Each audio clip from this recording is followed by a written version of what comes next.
Let me ask you a question that goes to the heart of what your party's appeal is. You have entered the debate about trans rights with great clarity, actually, in recent days. You said you're going to completely reform the Gender Recognition Act. You're going to remove the requirement for medical reports for people to undergo. You're going to scrap the fee. You're going to recognise non-binary gender identities. Can I ask you this? Do you believe that biological sex exists? Well, not on a binary. From what I've read, I'm not going to pretend that I'm an expert in the subject, but I don't think things are as binary as is often presented. I think, though, this is... Hang on a second. No. Just on that, you do not believe that biological sex exists, that there are men and women, males and females, and a vanishingly small amount of people who possibly are indeterminate because of chromosomal abnormalities, but actually most people are either male or female. You don't believe that? I do believe that most people are, but as you just said, there are differences in chromosomal abnormalities and different levels that I've read papers that, as I say, I'm not a scientist on this, but this is not a scientific debate. This is a debate about people and their lives. This is a debate about people who are facing, extreme prejudice and discrimination. It takes us back to a very similar situation to where we were on gay rights decades ago, where, people were being told that they were somehow, as a person, wrong for, being who they were.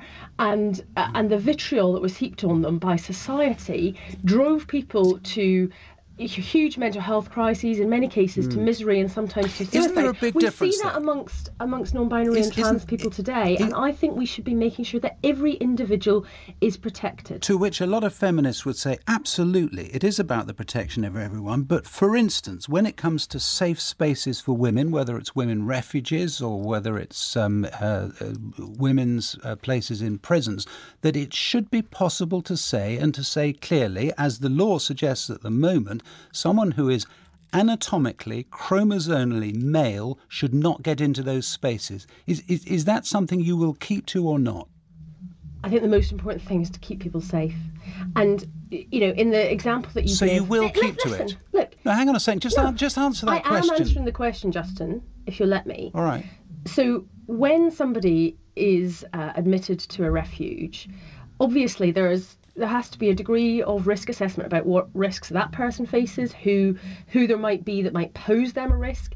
And, we already have this issue. It's not as if that there's not any women that abuse their partners. In same-sex relationships, abuse happens too. And so you already have to have processes in place to make sure that if someone is in a refuge, that they aren't then, having their abusive ex-partner placed in the same refuge. So we need to be doing this, but it's on the basis of the risks that an individual poses, whether they are cisgendered or transgendered. All right, I take that point. But surely, look, we're talking down the line. You're not in the studio here. But if we were in the studio here together, you could be all sorts of things superior, as it were, to me in terms of brain power, in terms of courage and all the rest of it. But if we were face to face, a male and a female, the fact is that I could do you enormous damage because of my male body, the way I am. That is a fact, isn't it? And that is what feminists say, that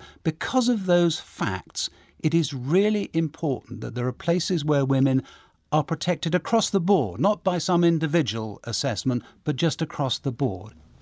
Well, I do think it's important that people are protected, and I don't think that there should be some kind of hierarchy of equality, because trans women are some of the most vulnerable women in our society, facing huge discrimination. And all women who have been on the receiving end of violence deserve to have safe spaces, whether they are gay, straight or bi, whether they are trans, whether they are cis, whatever their race is, whatever background they come from, and they need to be protected on that individual basis. And I have to say that, we're talking about a very small part of the population, and implicit in some of this is an assumption that trans women are in some way more likely to be violent, and it just is not borne out. And I think that there is a there is a demonisation of a community going on here, and I often find the media is complicit in it. Well, and I think we have to that's stand not fair. up against it. One in 50 male offenders in prisons self-identifying as transgender. South Yorkshire Police saying a rapist who calls themselves female will be allowed to have that recorded as female on their conviction. It's not made up by the media, isn't it? It happens.